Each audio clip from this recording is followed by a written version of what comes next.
Nir, I want to come back to this issue of what Donald Trump said today, if I could. Do I remember correctly or incorrectly that you were with Hillary Clinton on the day in 2008 when she made reference to the murder of Robert Kennedy? I was not with her when she made those comments. Okay, but you did talk to her about what happened, right? Or do I not? Am I misremembering that you weren't involved in that at all? I don't think I was involved with that, but I would say these are very, very different remarks than anything that was discussed today. Let me just remind people what she said, because Republicans already bring this up, and I just want you to get a chance to respond and say why you think it's different. It was at the end of the nomination fight, and there was a question about why she was still staying in the race.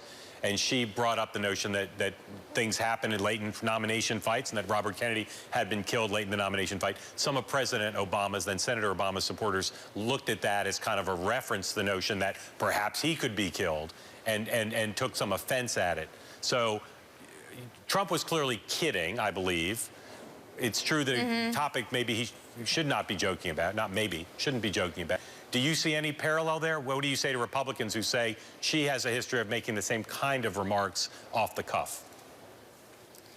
I would say there's absolutely no parallel.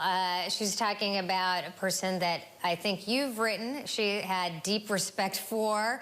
In that race, she'd never said anything remotely as belligerent against then Senator Obama as Donald Trump says every day. This takes place against the backdrop of a lot more violence in his rallies. People are actually getting beaten up in his rallies. And, you know, people are making chants like lock her up and even worse in her rallies. And then to make a comment about essentially a potential murder of your opponent seems really far out of bounds. And I think obviously Republicans are going to go look at comments of everyone to kind of clean this up.